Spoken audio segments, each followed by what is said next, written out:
Eloan had spent 3 years and 11 months making sure this exact moment would never happen. 3 years of a borrowed name in a village so far from the capital that the roads turned to mud long before anyone important bothered to travel them. 3 years of raising two boys who looked too much like their father and pretending the resemblance didn't gut her every single morning. And now, standing in the crowded harvest market of Brindlewood, watching her son Bren vanish into the press of bodies, her blood turned to ice. She had turned her back for 10 seconds. Wizen was still beside her, clutching her skirt with one hand and a sticky honey roll with the other. But Bren, her fearless, reckless, impossibly curious firstborn, was gone. Bren. She kept her voice steady, even as panic clawed up her throat. Bren, come here, right now. The market was louder than she had expected. She had avoided gatherings like this for years, but the winter stores were running dangerously low, and Millcross had nothing left to trade. Brindlewood was the closest market town, half a day's walk through the foothills, and she had told herself it was far enough from the capital. Told herself it was safe. She pushed through the crowd with Eisen on her hip. Now the boy too heavy for this, but too slow on his own legs. Her heart hammered so hard she could taste it at the back of her throat. The market sprawled across the town square in a mess of rough canvas stalls, and the air was thick with roasting chestnuts and crushed herbs, and too many wolves packed too close together. Then she heard it, a child laughing. Eloan's head snapped toward the sound.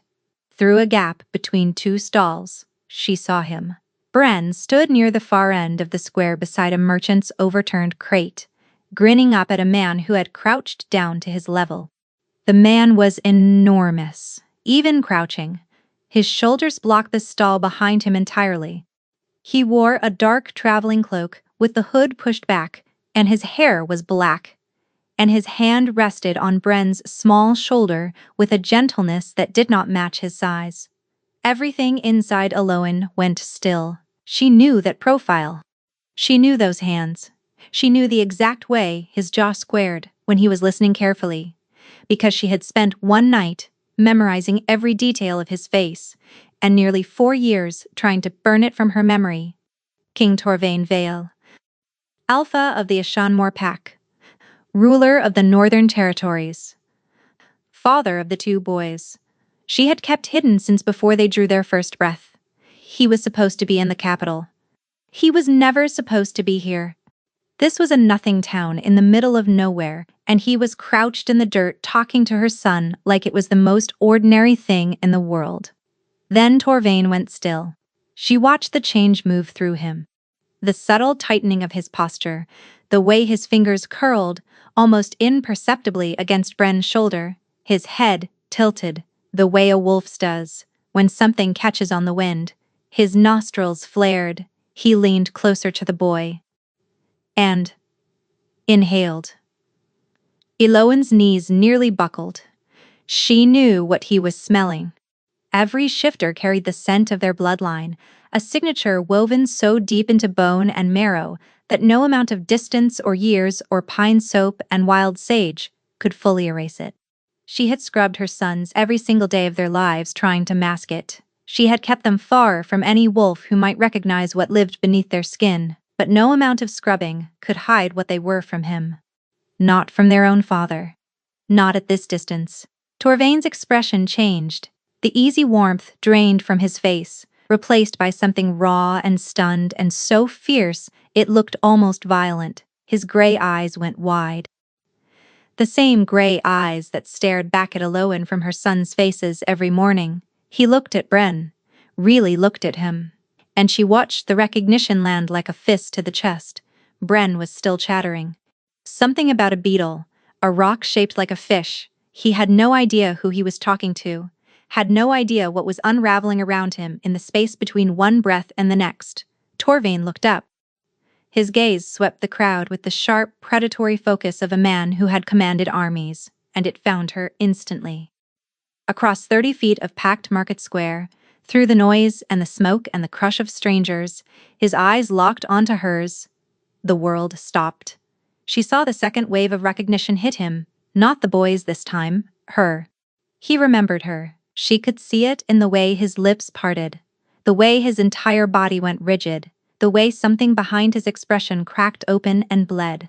Eloin grabbed Ison tighter and ran. She didn't think. She shoved through the crowd, dragging her skirt free from grasping hands and market baskets, her only thought a white-hot scream tearing through her skull. He knows. He knows. He knows. Behind her, she heard Bren call out, confused and startled. And beneath that, cutting through the chaos of the market, like a blade through silk, she heard the king's voice. One word, just one, her name. Eloin. She almost made it. Eloin reached the far side of the market before the guards closed in. Two of them, appearing from nowhere, their movements practiced and efficient, flanking her before she could process what was happening. She clutched Ison against her chest and looked for a way through. There wasn't one. Miss. The guard on her left spoke carefully, as if she were something fragile and potentially dangerous at the same time. Please come with us, my son. Eloin choked the words out. My other son is back there. I need my son. The boy is safe, the guard said. He's with His Majesty. Those 4 words hit her like a wall of cold water. He's with His Majesty. Her 3-year-old son was alone with the Alpha King of the Northern Territories, and she was being herded like livestock through a market she should never have come to. They brought her to the Merchants Guild Hall at the far side of the square, a squat stone building that smelled of old ledgers and lamp oil. The guards didn't touch her, didn't restrain her, but their positioning made it clear that leaving wasn't an option. Ison whimpered against her neck. Mama, where's Bren? He's coming, love. He's coming right now. The door opened. A man stepped inside, tall and lean, with close-cropped hair, the color of aged copper. His bearing was military, his expression was carefully blank. He studied Eloin, then Ison, and something flickered behind his eyes that he smothered almost instantly. My name is Haddon, he said. I serve as beta to King Torvain. Eloin said nothing. Haddon regarded her for a long moment. Your son is being brought here now. He's unharmed and in excellent spirits. In rather extraordinary spirits, actually. He's been telling the king about a rock shaped like a fish for the better part of 10 minutes, and His Majesty has been listening, with more patience than I've seen him show the entire council combined. Something twisted in Eloin's chest. She couldn't tell if it was fear or something worse. The door opened again. Bren barreled through it, like a small dirt-smeared force of nature, and crashed into her legs. Mama! The big man had a real sword, and he let me touch the handle, and he said I was brave. Behind him, filling the doorway completely, stood Torvain. The room shrank. His presence did that, swallowed the space around him until the air felt thinner and the walls seemed to press inward. He wore his authority the way other men wore armor. But his face was a wreck. Eloin had never seen so many emotions fight for control of a single expression. Fury, grief, hunger, confusion, and beneath all of it, cracking the surface like fault lines through stone, a desperate and furious tenderness that he clearly had no idea what to do with. He stared at Bren, then at Ison, then at her. Everyone out, he said. His voice was quiet. That made it worse. Haddon hesitated, then ushered the guards from the room and pulled the door shut behind him. The click of the latch sounded impossibly loud. Eloin held both boys against her, one on each side, her arms wrapped around them so tightly they squirmed. The silence stretched between them like a wire pulled taut until the air itself seemed to hum with the strain. How old are they? Torvain asked. 3, Eloin said. Her voice came out thinner than she wanted. She watched him do the math. Watched the muscles in his jaw tighten as the timeline resolved itself in his mind, as the single night they had shared almost 4 years ago aligned perfectly with the 2 small faces staring up at him from behind their mother's skirts. Their names, he said, not a question. A command. Bren and Ison. Torvain's eyes closed. A muscle jumped in his temple. When his eyes opened again, they were bright with something he was barely holding back. Did you know? She asked, before she could stop herself. Before today, Did you know they existed? The look he gave her was so raw, it made her flinch. No, he said. I did not. Bren tugged at Eloin's sleeve. Mama, why is the big man sad? The question landed in the silence, like a stone dropped into a deep well. Torvain's gaze fell to the boy, and his expression did something complicated and painful, something that stripped away the king and left behind a man staring at a child who had his face and his eyes and his blood, and who he had not known about for the entirety of his short life. He crouched down, slowly, lowering himself to Bren's height. The boy watched him with open, fearless curiosity. Ezen pressed closer against Eloin's leg. I'm not sad, Torvain said, his voice rough. Bren tilted his head and studied the king's face the way only children can, without pretense or tact. You look sad, he announced. Your eyes are doing the thing Mama's eyes do, when she thinks we're asleep and she cries. Eloin stopped breathing. Torvain looked up at her. The fury was gone from his face. What remained was worse.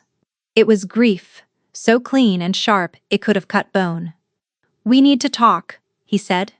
Not in front of the boys, Eloin replied.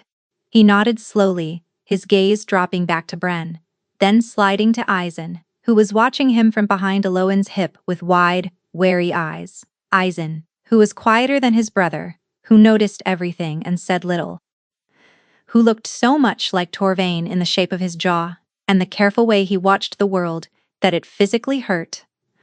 Torvain reached toward Eisen carefully, the way one might extend a hand toward a wild animal. The boy didn't move. Didn't lean in. Didn't pull away. He just watched the king's hand with enormous gray eyes and held his breath. Torvain's hand hovered for a moment. Then it dropped back to his side. Hadden will arrange rooms for you in the keep, Torvain said, rising to his full height. Tonight. All three of you. We're not staying, Eloin said instantly. Torvain looked at her. The gentleness evaporated. What replaced it was the king, not the man, but the wolf, the alpha, whose word was law across every mile of territory between the mountains and the sea. You have kept my sons from me for almost 4 years, he said, each word measured like a blade laid on a scale. You will stay, and you will explain why. The rooms they were given were absurdly fine. Eloin stood in the center of a chamber that was larger than her entire cottage in Millcross, and tried not to touch anything. The bed was massive, draped in deep blue linens that looked like they cost more than everything she owned combined. A fire already crackled in the hearth. Someone had placed a carved wooden horse and a small stuffed wolf on the bed, and the sight of them made Eloin's chest ache because someone had thought of her boys, had anticipated what children might need, and had done it quickly enough to have the toys waiting before they arrived. Bren discovered the horse immediately and began galloping it across the bedspread while making hoofbeat sounds with his mouth. Eisen sat quietly and held the stuffed wolf against his chest and watched the flames. Stay here, Eloin told them. Don't open the door for anyone except me. She found Hadden in the corridor outside. He was leaning against the stone wall with his arms crossed, clearly waiting for her. Where is the king? Eloin asked. In his study. He's asked not to be disturbed. I wasn't going to disturb him. I was going to leave. Hadden's expression didn't change. All exits are guarded. Eloin felt the blood drain from her face. Am I a prisoner?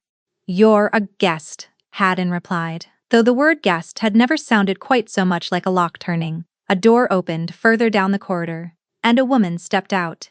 She was older, perhaps 60, with silver-streaked dark hair pulled back in a practical braid, and the kind of face that suggested she had heard every excuse in existence and believed none of them. Her hands were stained faintly with the purple residue of ground foxglove, and the smell of dried herbs clung to her the way perfume clung to courtiers. You must be Eloin, the woman said. Her voice was warm but direct, like a fire that gave heat without apology. I'm Merrin, head healer of Ashenmoor. Did the king send you? No, Merrin said. I came because there are things you need to understand before you do something reckless. She glanced at Hadden. The beta gave a small nod and walked away without a word, leaving them alone in the dim corridor. Marin gestured toward a stone alcove near the window.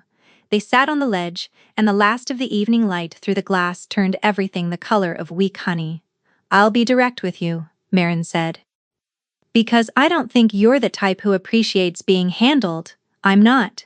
"Good." Marin folded her hands in her lap. "The king is dying." The words hit Elowen in the sternum. Whatever she had expected from this conversation, it was not that what. Not today, not next week, but he is dying, and it has been happening slowly since before your boys were born. Marin held her gaze without flinching. His wolf is fracturing, pulling away from his human self, becoming something separate, something feral. It started roughly 4 months after you disappeared. Elowen felt the floor tilt beneath her. "How do you know when I left?" "Because I'm the one who's been trying to keep him alive since the symptoms began, and the timeline was never difficult to piece together." Marin's voice was calm, but her eyes were sharp as cut glass. "A bond was initiated between you and the king on the night of the autumn equinox. You may not have recognized it at the time. You may have thought it was just attraction, just heat, just one night with a man you wanted. But what happened between you began something that neither of you finished." Elowen opened her mouth. No sound came out. "An unfinished bond is a wound that never closes," Marin continued. "For most wolves, it fades over time.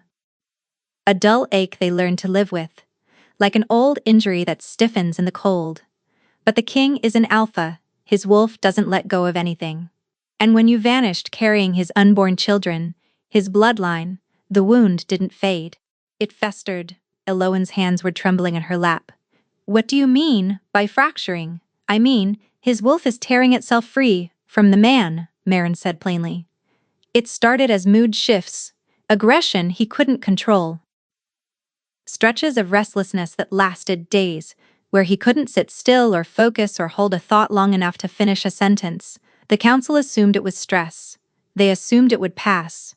She paused, and her composure cracked just slightly. Then the episodes began. Moments where the wolf seizes control completely, and the man simply ceases to exist. He comes back with no memory of what happened while he was gone. They lasted minutes at first, then hours. Elowen pressed her hand over her mouth. "Last month, he lost an entire night," Marin said quietly. "He came back at dawn, covered in blood from a hunt he didn't remember. He'd run 40 miles into the mountains alone and killed a stag with his bare hands and had no memory of any of it. He stood in my infirmary, still covered in blood, and the look on his face told me he wasn't sure it had only been a stag." The room swayed. Elowen gripped the stone beneath her. "We've tried everything," Marin went on. "Every herb in my stores, every technique known to the healers of 7 packs. I consulted scholars, mystics, wolves, 3 times my age, who remembered remedies the rest of us have forgotten. Nothing reaches him. The wolf doesn't want to be contained. It wants what was promised to it and never delivered." "What was promised?" Elowen whispered. "You," Marin said simply. "Its mate, and it seems, its children." The silence that followed was the heaviest thing Elowen had ever carried. "He doesn't know why you left," Marin added after a moment, her voice softer now. "He won't ask. Because asking would mean admitting how much your absence has destroyed him, and Torvain would sooner die than let anyone see that kind of weakness, especially you."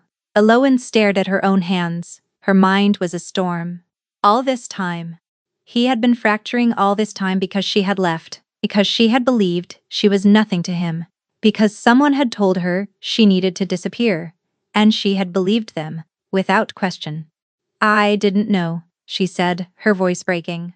"I didn't know any of this." "I believe you," Marin said. "But believing you doesn't change the reality. He went to that market today because his wolf dragged him there. He didn't know why.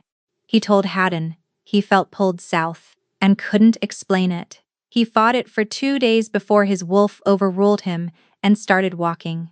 A chill crawled down Elowen's spine. "His wolf knew you were there before he did," Marin said. And now that he's found all three of you, the fracturing will either begin to heal or it will accelerate. There is no middle ground left. From inside the room behind her, Aloan could hear Bren galloping the wooden horse across the bed, and Eisen humming softly to himself. Her boys, her entire world. What happens if it accelerates? Aloan asked. Marin held her gaze, and there was no kindness in her expression now. Only truth. Then the wolf takes over completely, and the man we know doesn't come back. Aloan didn't sleep that night. She lay in the enormous bed, with the sun pressed against each side of her, and stared at the ceiling, and calculated how far she could get before the guards noticed she was gone. The windows were too high. The corridor had two men posted at either end. She'd checked. Not far enough. The answer was always not far enough. In the morning, Haddon appeared at her door, with breakfast on a wooden tray, and an expression that suggested he already knew she'd spent the night plotting escape routes. "The king requests your presence in his study," he said. "The boys can stay with the nursemaid." "No." The word came out harder than she'd intended. "They stay with me." Something shifted in Haddon's face. Understanding, maybe. Or pity, which was worse. "The nursemaid's name is Elspeth. She raised three of her own. The boys will be within shouting distance." "They stay with me," Eloan repeated, and her voice cracked on the last word because this was it. This was what she'd been afraid of since the moment Torvain's eyes had found hers across that market square. He was going to take them. He was the king. He had the right, the power, the law, everything. And she had nothing, except the fact that she'd loved them first, and loved them most, and had given up every single thing she had to keep them safe. Haddon studied her for a long moment. Then he stepped aside and gestured down the corridor. "Bring them, then." The walk to the king's study felt like the longest corridor in the world. Bren held her left hand and chattered about whether the castle had any frogs. Eisen held her right hand and said nothing. He always knew when something was wrong. He could read a room before he could read a word. The study door was open. Torvaini stood behind a desk covered in maps and correspondence, his jaw tight, his posture rigid. He looked like he hadn't slept either. Dark shadows bruised the hollows beneath his eyes. And when he saw the boys, something crossed his face that was gone before Eloan could name it. Bren broke free from her hand and marched straight up to the desk. "Do you have frogs?" he demanded. Torvain blinked. "What? Frogs? In the castle? Do you have them?" The corner of Torvain's mouth twitched. "I believe there are some in the courtyard fountain. Can I see them? Perhaps later." Torvain's gaze lifted to Eloan, and the almost warmth in his expression hardened into something guarded and official. "Sit down." She sat. Eisen climbed into her lap, immediately pressing his face against her collarbone. Bren was already investigating the items on the king's desk, his small fingers reaching for a brass compass. "Don't touch that," Eloan started. Torvain picked up the compass and handed it to the boy without looking away from her. "It's fine." The gesture was small, almost nothing, but it lodged in Eloan's chest like a splinter. He could have snapped at the child. Could have ordered him to sit still. Instead, he'd given him the compass like it was the most natural thing in the world, and Bren was now spinning the needle with delighted fascination. "Marin has explained my condition to you," Torvain said. "Not a question. Yes. Then you understand why I cannot let you leave." Eloan's arms tightened around Eisen. "You can't keep us here against our will." "I am not trying to keep you prisoner," Torvain said, and his voice held something other than command. Now it held strain. "The fracturing responds to proximity, to bloodline. Since you arrived yesterday, I slept for 4 consecutive hours last night. I haven't managed more than 40 minutes at a stretch in over a year." Eloan stared at him. "Marin believes the bond between us, incomplete as it is, combined with the boy's presence, creates enough of an anchor to hold my wolf in place, at least temporarily." He paused, and the muscle in his jaw jumped again. "I'm asking you to stay, for the boy's sake and for mine. You said I had no choice. I said you would stay." His eyes dropped to the desk. "I'm now saying I would prefer it if you chose to. The silence that followed was thick and charged. Bren spun the compass needle. Eisen breathed softly against Aloin's neck. She watched the king stare at his own hands. Hands that had commanded wars and signed death warrants, and 5 minutes ago, handed a brass compass to a 3-year-old boy he'd only just learned existed, and she felt something inside her crack. "How close?" she asked. Torvain looked up. "How close do we need to be for it to work?" Eloin clarified. "Same building? Same corridor? We don't know yet," he admitted. "Marin wants to test the range. She believes the effect is strongest within the same chambers." Eloin's stomach dropped. "The same chambers. There are adjoining rooms," Torvain said quickly. "A connected suite. A door between them that locks from your side." The fact that he'd specified which side the lock was on did something to her she wasn't prepared for. It was considerate. It was careful. It was the kind of detail a man offered when he understood exactly how frightened the woman across from him was and didn't want to make it worse. "Fine," Eloin said. "But if either of my sons is uncomfortable for even a moment, we leave. King's orders or not." Torvain held her gaze. Agreed that evening. Eloin stood in the adjoining chamber and stared at the door that connected her rooms to the king's. The lock was heavy iron, and she tested it 3 times before she was satisfied. On the other side, she could hear Torvain moving, the creak of a chair, the rustle of pages, the low murmur of his voice, as Haddon briefed him on something she couldn't make out. Through the thick oak, his presence was a pressure she felt in her chest, steady and warm, and magnetic in a way that terrified her. Bren was already asleep, sprawled across the bed like a starfish. Eisen was watching the door. "Mama!" Eisen whispered. "The man on the other side of the wall. He smells like us." Eloin's heart seized. "Does he?" "Love," she managed. Eisen nodded solemnly. "His smell is in my smell." He touched his own chest with his small hand. "Right here." Eloin pulled him close and pressed her face into his hair and tried very hard not to cry. A rhythm formed against Eloin's will, and despite her best efforts, mornings belonged to the boys. Bren woke with the sun and immediately began exploring every inch of the castle he was allowed to reach and several inches he was not. He found the courtyard fountain and its frogs on the 2nd day. By the 3rd, the kitchen staff knew him by name and had started saving honey cakes for his arrival, and the head cook, a broad-shouldered woman named Fenella, declared him the most charming menace she'd encountered in 30 years of service. Eisen was different. Eisen moved through the palace like a ghost, quiet and watchful, absorbing everything and offering nothing. He stayed close to Eloin during the day, his hand always reaching for her skirt, or her wrist, or the hem of her sleeve, as if he needed constant proof that she was still there. The king they saw only in the evenings. Torvain returned to his chambers each night after the council sessions ended, and the boys were typically still awake.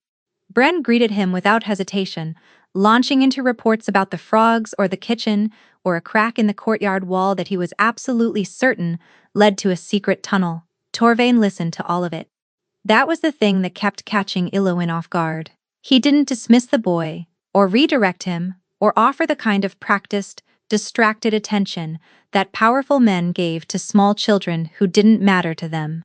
He listened, like Bren's theories, about the secret tunnel were state intelligence, and he asked follow-up questions that made the boy's face light up like a struck match. Eisen kept his distance.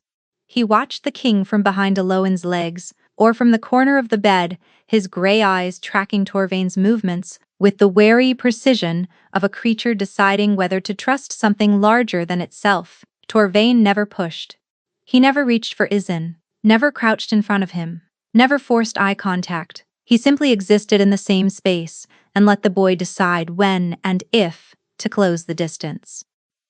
On the 4th night, Eloin woke to the sound of a child's voice on the other side of the door. She sat up, her heart lurching, and realized the connecting door was open. Just a crack, barely 2 inches, but open. She crossed the room on bare feet and pressed her eye to the gap. Bren was sitting on the rug in the king's chambers.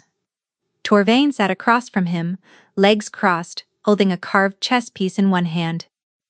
He was explaining something in a low voice, something about how the night moved, and Bren was nodding with exaggerated seriousness while holding the piece upside down. But it was Eisen who stopped her breath. Eisen was asleep.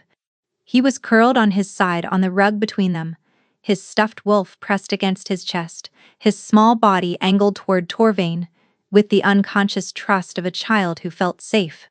One of Torvain's hands rested near the boy's back, not touching, just hovering, as if he wanted to make sure Eisen didn't roll too close to the fire.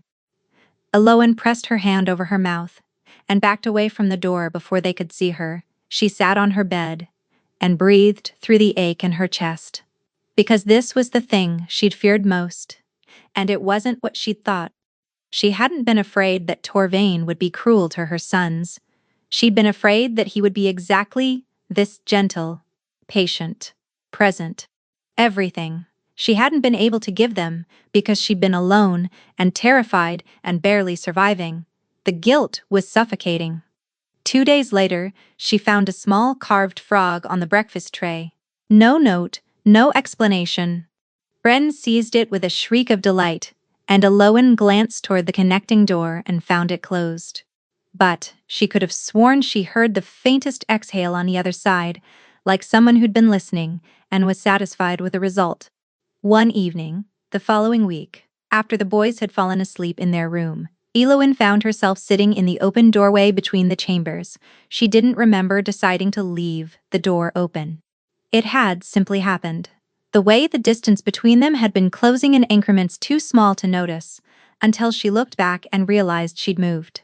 Torvain sat at his desk reading. The fire crackled. The silence between them was different, now, less charged, more familiar, like a shared coat they'd both grown used to wearing. "You searched for me," Eloan said. She hadn't meant to say it. The words just fell out. Torvain's pen stopped moving. "Marin told me," she continued. "After I left, you searched." A long pause. He set the pen down carefully, as if it required concentration. "Yes, for how long?" "Eloan?" His voice was low and strained, and carried a warning she couldn't quite interpret. "How long?" she pressed. 7 months. The words came out clipped. "Every tracker I had. Every resource I could spare, without the council realizing what I was doing." The confession hung between them, like smoke. "Why didn't you tell the council?" Eloan asked. His expression shifted into something she'd never seen before. Shame. "Because I didn't know if you'd left by choice," he said. "And if you had, I didn't want the council to know that the woman I'd spent one night with, one single night, had meant enough for her absence to unravel me." Eloan felt the air leave her lungs. She stared at him, and he stared back, and for a moment, neither of them breathed. "I didn't want to leave," she whispered. Torvain's hand clenched on the desk. "Then why did you?" The truth pressed against her teeth. "Someone told me to. Someone told me you were promised to another and that I needed to disappear." But the words wouldn't come, because saying them meant naming the person who'd done it, and she wasn't ready for what would happen when that name entered the room. "I was afraid," she said instead. Which was also true. Something in his expression softened, just barely, just enough for her to glimpse the man behind the king, the one who had searched for 7 months and never told a soul. "Of me?" he asked. "Of everything," she replied. The fire popped. The silence settled between them, and this time it felt less like distance and more like the space before a bridge. It happened on the 9th night. Eloan woke to a sound she'd never heard before, a sound that bypassed her ears entirely and went straight to the base of her spine. A low, resonant vibration that she felt in her marrow before she understood what it was. A wolf. Not howling. Snarling. She sat up in bed, her pulse slamming. Both boys were asleep beside her, their breathing steady. The sound was coming from the other side of the connecting door. Eloan moved before she thought. She pushed the door open and stepped into the king's chambers, and the air hit her like a wall of heat and fury and wrongness, so thick it made her eyes water. Torvain was on his feet in the center of the room, or what was left of him. His body was caught between forms, muscles shifting beneath skin that rippled and stretched in ways that shouldn't have been possible. His hands had partially shifted, fingers elongated, nails blackened into claws that had gouged deep furrows into the surface of his desk. His eyes were open, but they weren't his. They were gold, solid, and burning, and utterly inhuman, and they were fixed on the far wall with the blank, predatory focus of something that had stopped being a man. Haddon stood by the door, his face white. Two guards flanked him, both of them pressed against the wall, with their hands up and their bodies angled toward the exit. None of them were looking at the king. They were looking at what the king was becoming. "Don't," Haddon said sharply when he saw Elowen. "Stay back." She didn't stay back. The wolf's head swung toward her the moment she moved. Those gold eyes locked onto her, and the snarl deepened into something that vibrated through the stone floor beneath her bare feet. Every instinct in her body screamed at her to run. Every nerve lit up with the primal, ancient terror of a creature facing a predator 10 times its size. She took another step forward. "Elowen, stop," Haddon commanded. His voice was tight with controlled fear.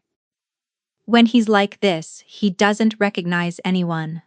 He injured 3 guards last month. He won't hurt me," Elowen said. And she didn't know where the certainty came from, but it was absolute. It lived in the same place as the pull, the same place as the ache she'd carried since the night she'd left, the same place where the bond lived, unfinished and starving and refusing to die. She crossed the distance between them, 10 feet, 8, 5. The snarling grew louder with every step. The guards shifted behind her, and she heard one of them draw a blade. "Put that away," she said without turning around. 3 feet. The heat radiating off his skin was intense, and she could see the way his muscles trembled with the effort of holding a form that was neither wolf nor man. His claws had curled into fists. His breathing was ragged and harsh and desperate. "Torvain," she said, "not the king, not your majesty, just his name." The gold eyes found hers. Something moved behind them, something drowning and reaching for air. Elowen reached out and placed her hand flat against his chest. His skin burned, his heartbeat slammed against her palm, fast and irregular and wrong. The muscles beneath her hand were rigid, coiled, caught between 2 forms that were trying to tear apart from each other. "Come back," she whispered. The snarl cut off like a severed rope. His body shuddered violently, once, twice, and then the gold in his eyes flickered. Gray bled through from the edges. His claws retracted with a sound like cracking bone, and his hands, his human hands, came up and gripped her wrist, not to push her away. To hold on. His legs gave out. He went to his knees in front of her, and she went with him, both of them kneeling on the cold stone floor. His forehead dropped against her shoulder. His breathing was wrecked, ragged gasps that tore out of him like they'd been trapped for years. She held him.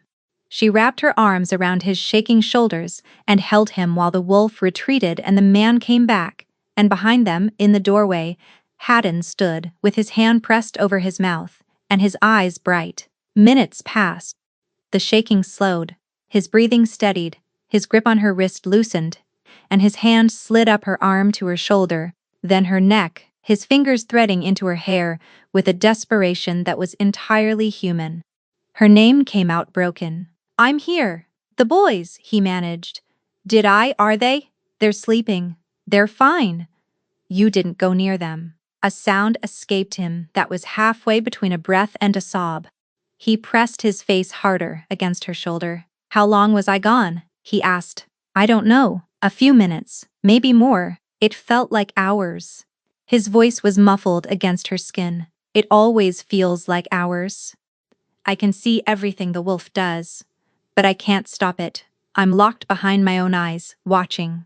Elowen's arms tightened around him. The horror of it settled into her bones. Not losing control. Watching yourself lose control. Conscious and helpless and trapped inside your own body. "It's getting worse," he said, and the admission sounded like it cost him something vital. "Faster." the time between episodes is shrinking. Last week, there were 6 days between. This time, 3. She pulled back enough to look at his face. The gold was gone from his eyes, but the fear wasn't. She had never seen the Alpha King look afraid before, and the sight of it cracked something open inside her. "You should take the boys and go," he said. "No, Eloan, I could have hurt them. I could have hurt you." "You didn't." "Your wolf came to me. It recognized me." He flinched. "And next time it might not." "It will," she said, her voice fierce. "It came to me because I'm yours and you're mine, and some part of you, even the part that's lost, knows that." The words were out before she could stop them, and the silence that followed was deafening. She watched the impact move across his face, watched him try to armor himself against what she'd just said and fail completely. From the other room, a small voice drifted through the open door. "Mama?" Eisen, standing in the doorway, in his nightshirt, clutching the stuffed wolf to his chest, staring at his father, on his knees on the stone floor. Torvain's face contorted. He pulled away from Eloan and turned his head so the boy couldn't see his expression, but Eisen crossed the room. Quietly, carefully, with the grave deliberation of a child who understood far more than anyone had told him. He stopped in front of Torvain and looked up at the man who was his father, and who was kneeling on the floor with tears on his face. Eisen held out the stuffed wolf. "You can borrow him," Eisen whispered. "He helps when you're scared." Torvain looked at the toy, looked at his son, and something inside the Alpha King of Ashenmoor broke open and didn't close. After that night, something shifted between them that neither of them named. Eloan stopped locking the connecting door. She told herself it was practical. If another episode happened, she needed to reach him quickly. But the truth was simpler and more terrifying than that. The truth was that the pull had become a physical thing, a constant low hum beneath her skin that intensified when he was near and ached like a bruise when he wasn't. She sensed him now. Through the incomplete bond, like listening to a conversation through a wall. Not words, not thoughts, just impressions. His exhaustion after council sessions, that lasted too long. His quiet, fierce concentration when he read reports by firelight. The sudden sharp spike of something warm and aching whenever his gaze landed on the boys. And the hunger, she felt that too. A low, constant current of wanting, that he kept on a leash so tight she could sense the strain of it through the bond. Wanting that flared whenever she entered the room, whenever she tucked her hair behind her ear, whenever she laughed at something Bren said, and the sound carried through the open door between their chambers. He never acted on it. He was careful, almost painfully, so, keeping a measured distance, never touching her, never standing too close. But his eyes followed her the way the tide follows the moon, involuntary and inevitable, and every time she caught him looking, he glanced away a beat too late. Eloan told herself it didn't matter. She was here for the boys. For his condition, not for the way his voice dropped half a register when he said her name, or the way his scent had begun to feel less like a stranger's, and more like something she'd been missing her entire life. Her wolf, dormant and silent for as long as she could remember, had begun to stir. She felt it as a restlessness in her chest at first, then as a warmth that spread through her belly when Torvain was near, then as a desperate clawing need to close the distance between them that took every ounce of willpower she had to resist. It happened on a Tuesday evening. Bren had fallen asleep, face down on the rug in the king's chambers, with a chess knight still clutched in his fist. Eisen was in Eloan's lap, drowsy and warm, and Torvain was reading in the chair by the fire, and the scene was so impossibly domestic that it made her throat tight. She stood to carry Eisen to bed, and stumbled slightly over the rug. Torvain moved without thinking, his hand catching her elbow, steadying her, and the contact sent a jolt through her body that she felt in her teeth. They froze, his hand on her arm, her skin burning beneath his fingers. Eisen sleeping between them. Torvain's eyes dropped to where his fingers gripped her sleeve. His pupils were dilated, and she could see the rapid pulse beating in his throat. His thumb moved, just barely, the smallest stroke, against the inside of her elbow, and the sensation nearly buckled her knees. Sorry, he said, his voice rough. He released her like her skin had burned him, and stepped back, putting 3 feet of space between them so quickly that the air shifted. Eloin carried Ison to bed, with her heart slamming against her ribs, and the ghost of his touch still branded into her arm. She couldn't sleep that night. Head! She lay in the dark and listened to the sound of Torvaine pacing on the other side of the wall, and her wolf pressed against the underside of her skin, like it was trying to break through. She pressed her face into the pillow and breathed through it, but his scent was in the linens, in the air, in every breath she took. The following morning, she found a drawing tucked under her door. Ison's work. She recognized his careful, deliberate lines. Immediately. 4 figures standing in front of a square that was probably the castle. A tall, dark-haired figure with broad shoulders. A smaller figure with long hair. And between them, holding both their hands, 2 tiny boys. He had drawn Torvaine into their family. Eloin stared at the picture for a long time. Then she pressed it against her chest and closed her eyes. You're falling for him, Marin observed during one of their sessions in the infirmary. The healer was testing Eloin's blood for markers of the bond's progression, pricking her finger and studying the way it pooled on the white cloth. I am not, child. Your wolf is practically clawing through your skin every time the man enters a room. You think I can't smell it on you? Eloin flushed from her neck to her hairline. It doesn't matter what I feel. He's a king. I'm a weaver who ran away and hid his children from him. That's not a love story. That's a court scandal. Marin raised one eyebrow. And yet, here you are, sleeping 15 feet from his bed every night, and pretending the door between you is thicker than it is. Eloin had no response to that. That night, she found Torvaine in his chambers standing at the window, staring out into the dark with the drawing in his hand. Ison's drawing. The one with the 4 figures in the castle. He heard her come in and turned. The look on his face stripped every defense she had left. He drew me, Torvaine said, his voice barely above a whisper. Ison drew me with you, with them. He traced his finger along the small figures. No one has ever put me in a picture like this before. Not once in my entire life. Eloin's eyes burned. Her wolf surged forward so hard she gasped. He was close enough now that she could smell him, that deep wood smoke and iron scent that had haunted her dreams for years, and her body swayed toward him without her permission. She watched his throat work as he swallowed, watched his gaze drop to her mouth, and then drag itself back up with visible effort. The air between them had become something tangible, heavy and charged, and thrumming with the same golden thread she felt whenever the bond pulled taut between them. She wanted to touch him. She wanted to press her palm against his chest, the way she had during the episode, and feel his heartbeat steady beneath her hand. And for one suspended moment, standing in the firelight with his son's drawing in his hand and his gray eyes full of everything he refused to say, she almost crossed the room and kissed him. She didn't. But the space between almost and didn't had never felt so thin. 2 nights later, the second episode came, without warning. Eloin woke to the sound of splintering wood and hit the floor running before her mind caught up with her legs. She shoved through the connecting door and found chaos.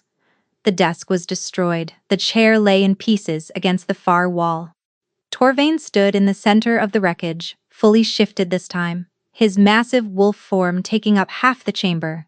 His fur was black, streaked with silver at the muzzle, and his eyes blazed gold. A deep, continuous growl rolled from his chest like distant thunder. Haddon was pinned against the door. Blood ran from a gash above his eyebrow. 2 guards lay crumpled by the window, conscious but not moving. Torvaine. The wolf's head swung toward her. The growl faltered. Gold eyes found hers, and she saw it again. The flicker of recognition, the man drowning behind the animal's gaze. She reached for him, then Bren screamed. Bren stood in the doorway behind her. Eyes huge, face white with terror, staring at the enormous wolf that filled the room. Ison was behind him, silent, gripping his brother's nightshirt with both fists. The wolf lunged, not at the boys, Toward them, the difference was impossible to read in the moment, and Aloan threw herself between the wolf and her children on pure instinct. Her arms spread wide, her back to the animal, shielding them with her body. "Don't!" she cried out. The wolf stopped. Its massive head hovered inches from her back, hot breath washing over her neck. She could hear the rough, desperate panting, could sense through the bond a tangle of emotions so violent they nearly knocked her flat. Not aggression, recognition, need. The wolf wasn't attacking. It was trying to reach its children.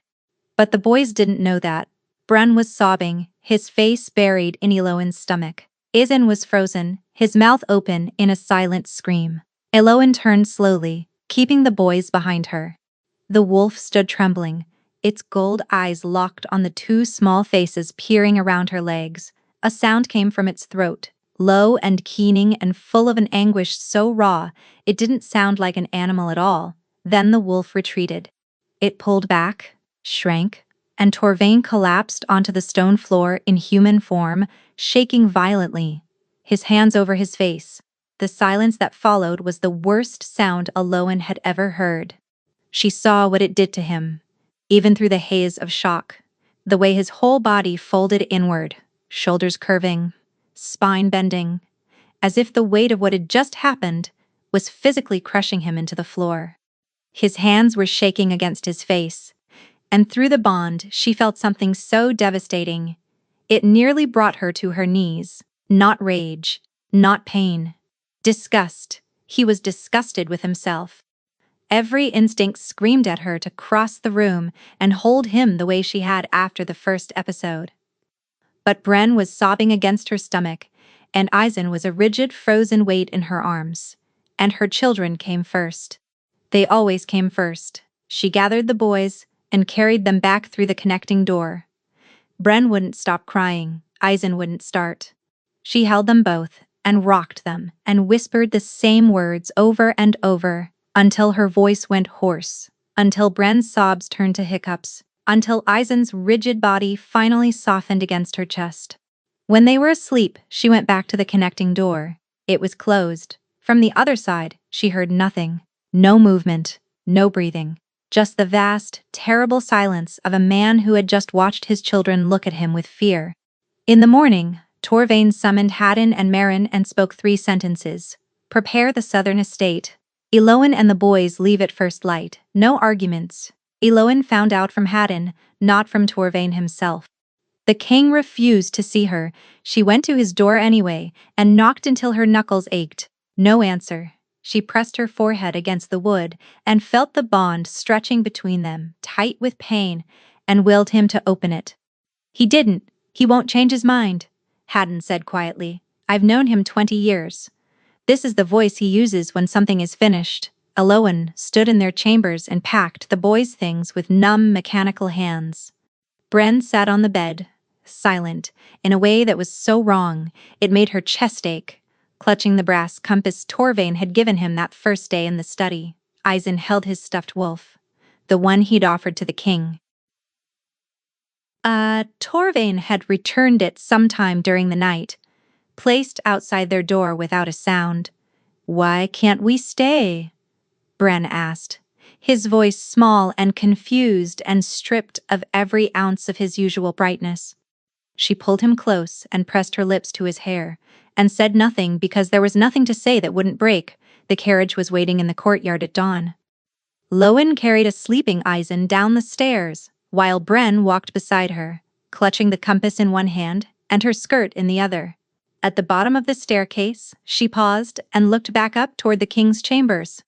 A shadow moved behind the window. He was watching them leave. She wanted to scream at him. She wanted to tell him that sending them away wouldn't protect them from the pain he was so afraid of causing, because the pain of leaving was already worse than anything his wolf could do. But the shadow pulled back from the glass, and the window went dark, and the carriage door closed behind her, with a sound like a coffin lid. The southern estate was beautiful, and Eloan hated every stone of it. 3 weeks passed. The rooms were warm, the gardens were lush, the staff was kind. And all of it felt like a cage, lined with silk. Bren stopped talking on the 5th day. Not entirely, not about everything, but the bright, ceaseless chatter that had defined him since he'd first learned words simply dried up. He sat by windows and stared toward the north with his brass compass open in his lap, turning the needle toward home over and over again. He stopped asking about frogs. He stopped asking about anything. Eisen, who had always been the quiet one, became something worse. He became still. He stopped drawing, stopped humming.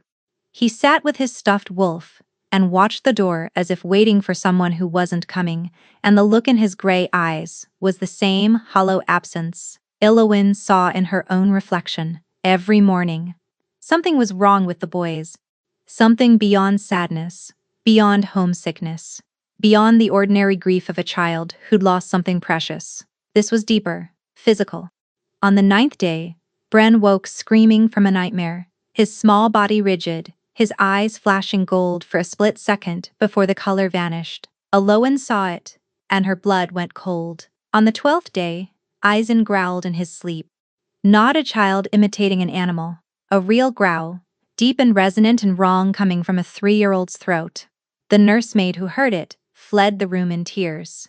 Their wolves were waking. Too early, too fast, too violently. And without their father's presence to anchor the bloodline, the awakening was happening the same way Torvine's fracturing had. Without control, without an anchor, without anything to hold them together. Eloan held them through it, held them through the nightmares and the growling and the terrifying moments when her children's eyes flickered gold and their small bodies ran hotter than any child's should.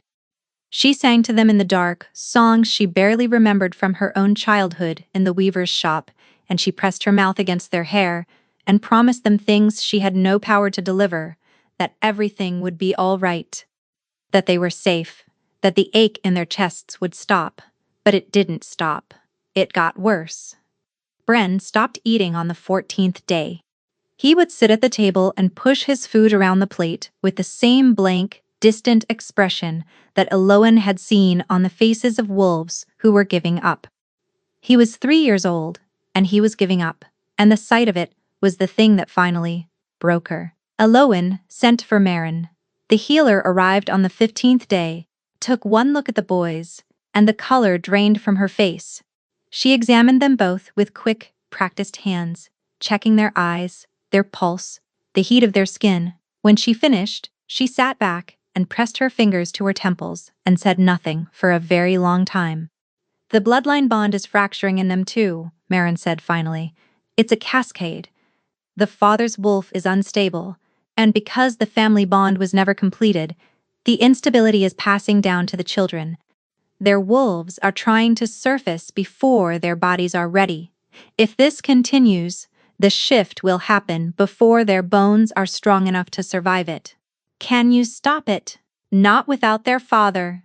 Marin's voice was tight. They need proximity to his wolf. They need the family bond completed and sealed.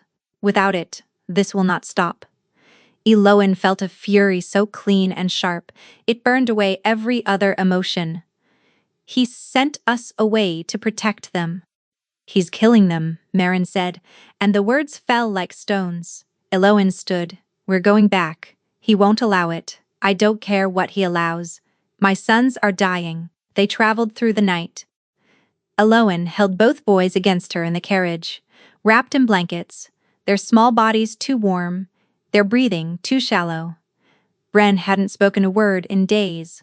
Eisen's fingers were clenched so tightly around his stuffed wolf that his knuckles had gone white. They reached the palace at dawn. Haddon met them at the gate, his face grave. You shouldn't be here. Where is he? Eloan demanded. It's gotten worse, Haddon said. Much worse. The episodes are happening daily now. Sometimes twice. He barely comes back. He paused, and she saw something she'd never seen in the beta's face before. Fear. There's something else you need to know. He led her to Marin's infirmary. Inside, seated at the work table with her hands folded and her expression rigid, sat a woman Eloan recognized instantly. Lady Saren, Torvain's aunt. The woman who had stood in Eloan's doorway all those years ago, with an envelope of money and a voice like ice, and said the words that had sent her running. What is she doing here? Eloin's voice came out dangerous.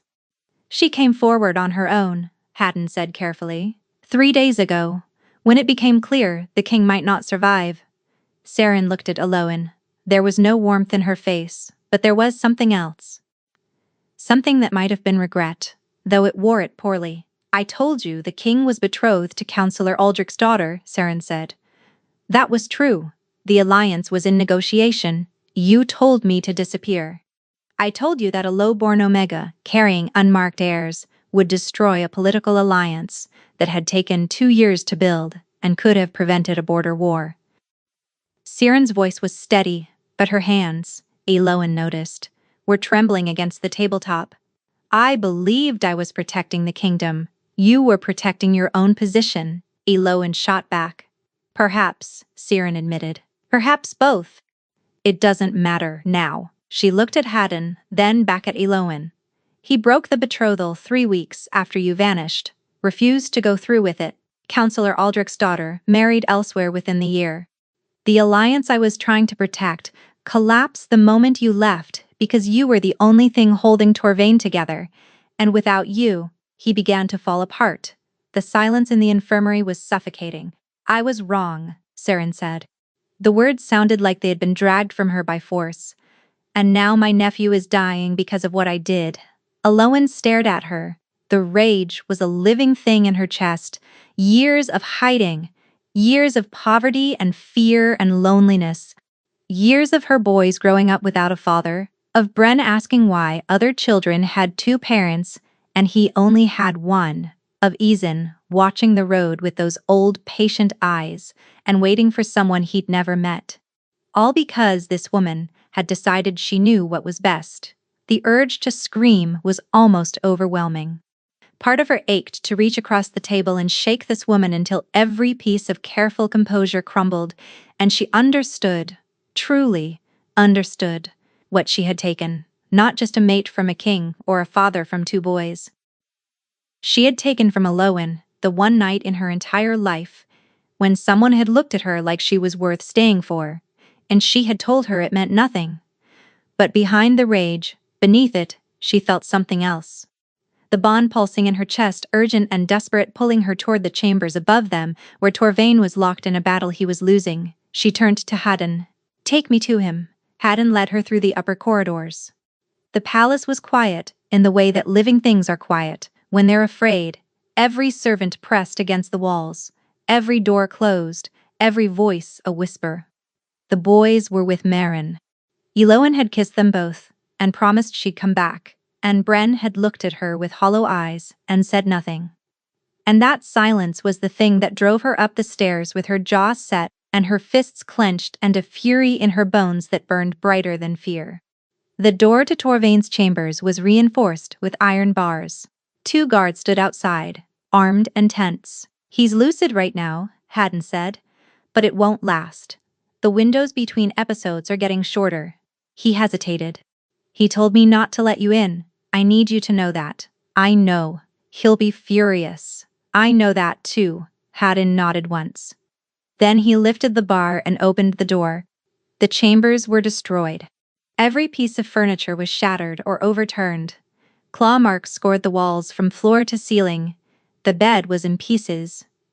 The only thing still intact was the window, and Torvain sat beneath it on the bare floor, his back against the stone, his knees drawn up, his head in his hands. He looked up when the door opened. His face was gaunt, the bones sharp beneath his skin, dark circles carved so deep beneath his eyes, they looked like wounds. He'd lost weight. His hands were bandaged, stained with old blood. When he saw her, his expression crumpled. No, he said. His voice was wrecked. Eloin. No, I sent you away. She crossed the room and dropped to her knees in front of him. The boys are fracturing. The words hit him like a physical blow. She watched the blood drain from his face. Their wolves are waking too early, she continued, her voice shaking, because the family bond was never sealed. Because you sent us away and the separation is killing them the same way it's killing you. That's not possible. His voice was barely a whisper. Bren hasn't spoken in 12 days, Torvain. 12 days, my boy. who never stops talking, hasn't said a single word. And Eisen growled in his sleep. A real growl, from a real wolf, inside a 3-year-old body, that is not ready for what's happening to it. He flinched like she'd struck him, his hands clenched in his lap, the bandages pulling tight over wounds that hadn't healed. I was trying to protect them, he said. If I lose control completely, if the wolf takes over and I hurt them, you're hurting them now, her voice broke. You're hurting all of us. Every day we're apart, the bond tears a little more and it takes them with it. He shook his head, his jaw tight. I can't control what happens during the episodes. I can't guarantee their safety. You don't have to, Aloan said. She took his bandaged hands in hers, and the contact sent the bond flaring between them. A surge of warmth and pain and desperate aching need that made her gasp. I can reach your wolf, I've done it before. Let me try again. Let me finish this. Finish what? He asked, though she could see in his eyes that he already knew. The bond. The one we started on the equinox. The one that's been tearing you apart because I left before it was complete. She squeezed his hands. Let me stay. Let me be yours. Let the boys be yours. Let this be real. His breathing fractured. She felt the war inside him through the bond, the desperate wanting crashing against the wall of fear he'd built so high it had become a prison. I searched for you for 7 months, he said, his voice raw. And every single day after I stopped searching, I wished I hadn't. Every morning I woke up alone, and you were the first thing I reached for, like a limb, like breath. I couldn't say your name for a year, because it hurt too much to hear it out loud. He pressed his forehead against their joined hands. I thought you'd chosen to leave me. And the worst part, Eloan, the worst part was that I understood. Because what kind of life could I offer you? War, and politics, and a wolf that was eating me alive. I told myself you were better off gone, but my wolf never believed it. Not for a single day. Tears slid down Eloan's face.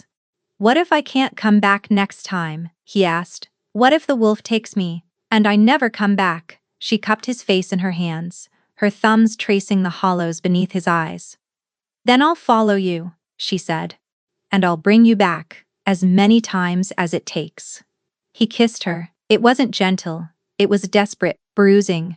The kind of kiss that tasted like years of grief and wanting and loneliness poured into a single point of contact.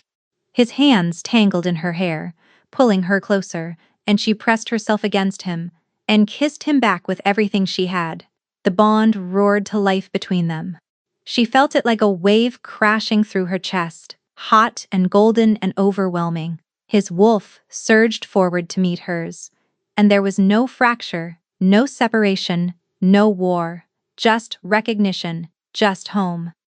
He pulled back enough to look at her, his forehead against hers, his breathing ragged. If we do this, there's no going back. You'll be bound to me. To all of this, the crown, the pack, the politics. I was bound to you the moment I walked into that market, Eloan said. He kissed her again, slower this time, deeper, his hands sliding to her waist, drawing her into his lap. The world narrowed to the heat of his mouth, and the strength of his arms, and the sound of his heart beating against hers. When the mating bite came, it was mutual. His teeth found the curve of her neck at the same moment she bit down on his shoulder, and the bond sealed shut with a force that shook through both of them like a bell being struck. Golden warmth flooded her veins, connecting them in a way that went deeper than skin, deeper than blood, all the way down to the place where wolves recognized their mates and called it fate. They held each other on the stone floor of his ruined chambers and breathed together, and for a few perfect suspended minutes the fracturing stopped. His wolf was still, his body was at peace, and Eloan felt, for the first time, since the night she had left him, whole. Then Torvain's body seized. He went rigid against her, his eyes flying open. The gold surging back through the gray, and the snarl that ripped from his throat was deeper and more anguished than anything she'd heard before. The wolf was coming back. Even with the bond sealed, even with her, right here. The fracturing had gone too far. Eloin didn't let go. The gold swallowed his eyes completely. His muscles locked and shifted, the wolf trying to surface. But she held on, her arms around him, her forehead pressed against his, and she followed, the bond inward. It was like falling through water. The world dissolved around her, the ruined chambers, the stone floor, the firelight, all of it peeling away like layers of paint, until there was nothing left but darkness and the thread of gold that connected her to him. She followed it. The place she arrived in was a forest, dense, ancient. The trees so tall, their canopy blocked out the sky entirely. The air was thick with the smell of pine and earth, and something metallic like old blood. Only the weight of a silence that had been building for a very long time. And everywhere she looked, there were wolves, hundreds of them, standing between the trees, sitting on roots, lying in the undergrowth. Their eyes reflected no light. They watched her with the patient, resigned stillness of creatures that had been waiting longer than she could imagine. In the center of the forest, in a clearing where the roots of the largest tree erupted from the ground like a throne, sat the wolf, Torvain's wolf. Massive, black-furred, silver at the muzzle. Its gold eyes burned like lanterns in the gloom, and beside it, sitting on the ground with his back against the tree, was a boy. Not Bren, not Eisen, a different boy. Small, perhaps 8 or 9, with black hair and gray eyes full of terror. He was huddled against the tree, with his arms around his knees, and the wolf was curled around him, its great body forming a wall between the child and the forest beyond. Eloin approached slowly, the wolf's head lifted. A low growl rolled through the clearing. "I'm not going to hurt him," Eloin said softly. "I'm not going to hurt either of you." The wolf's growl deepened, but it didn't move. Its body stayed curved around the boy, protective, defensive. The boy watched Eloin with wide eyes. "Who are you?" she asked the child. "I'm him," the boy whispered. "I'm who he was before." Understanding hit Eloin like a wave of cold water. This wasn't a stranger. This was Torvain. The child version of the man she loved, preserved in the wolf's memory, protected in this inner place. "What happened to you?" she asked, kneeling down to his level. The boy's eyes filled with tears. "My father," he said. "His wolf took him. One day he was my father, and then the wolf came. And he was gone, and he never came back." Eloin's breath caught. She looked at the massive wolf, at the way it sheltered the boy, at the hundreds of silent wolves watching from the trees. Not enemies, not the dead, memories. Every fracturing episode, every moment the wolf had taken over, had left an echo here. The wolf wasn't trying to destroy Torvain. It was trying to protect the boy who had watched his own father disappear into the same condition and had spent his entire life terrified that he would follow. "You're afraid," she said to the wolf. "You've been afraid this whole time." Not angry. Afraid? The wolf's gold eyes met hers. The growl faded into silence. "You saw what happened to his father," Eloin continued, her voice thick, "and you've been trying to prevent it. But you can't protect him by separating from him. That's what's causing the fracture. You're pulling away to shield him, and it's tearing you both apart." The boy pressed closer to the wolf. "If the wolf goes away, I'll be alone," he whispered. Like when father left, Eloin felt tears streaming down her face. She reached for the boy's hand. He flinched. Then, slowly, cautiously, let her take it. "I know what it feels like to be left," she said. "I was left, too, on the steps of a weaver's shop when I was 2 days old. No name, no family, no one who chose me." The boy stared at her.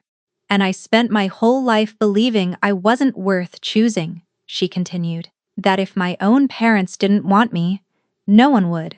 So when someone told me to leave, I left. Because part of me believed I deserved to be alone." The wolf made a sound, low and mournful and aching. "But I was wrong," Eloin said. "And so are you, both of you." She looked at the wolf, then at the boy. "You don't have to choose between being the wolf and being the man. You don't have to protect one from the other. You are the same. She squeezed the boy's hand.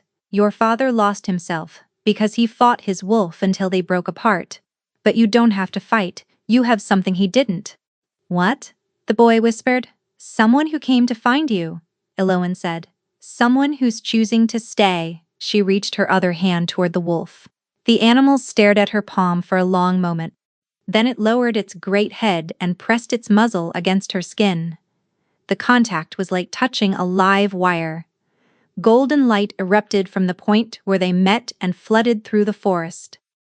The silent wolves between the trees lifted their heads. The boy gasped. The light spread outward, warm and fierce, and impossibly bright, dissolving the shadows, dissolving the fear, dissolving the wall between the wolf and the man. The boy stood, the wolf stood. They looked at each other, and Elowen watched as the child walked forward and pressed his small body against the wolf's chest. The gold light swallowed them both. When it faded, there was only one figure standing in the clearing. Torvain, whole, unbroken. His eyes were gray, shot through with threads of gold that caught the light like veins of ore in stone. He looked at Elowen. Then he broke. She caught him. She held him the way she'd held her sons, through every nightmare, every fever, every dark night in a cold cottage when she'd had nothing to give them but the warmth of her body and the promise that she would never, ever leave. I've got you, she whispered. I've got you. The forest dissolved. The wolves faded. And when Elowen opened her eyes, she was back on the floor of the king's chambers with Torvain in her arms, his face buried in her neck, his body shaking with the kind of sobs that come only when something that has been locked away for a lifetime finally breaks free. His eyes, when he finally lifted his head, were clear, gray and gold together. The fracture was gone. The healing was not immediate. Elowen had never expected it to be. Torvain still flinched in his sleep sometimes.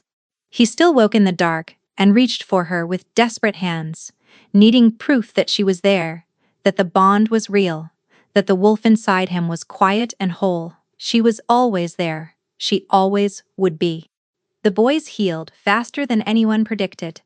Bren spoke his first word in 13 days, on the morning after the bond was sealed. He walked into the breakfast hall, looked at Torvain sitting at the head of the table, and said, "Can I see the frogs today?" Torvain laughed. It was the first time the court had heard their king laugh in years, and the sound rippled through the hall like sunlight through water. Eason took longer. He was cautious by nature, and trust, once tested, rebuilt itself slowly in a child who noticed everything. But one evening, as Torvain sat reading by the fire, Eisen climbed into his lap without a word. He settled against his father's chest, tucked his head beneath Torvain's chin, and closed his eyes. Torvain didn't move. He didn't breathe.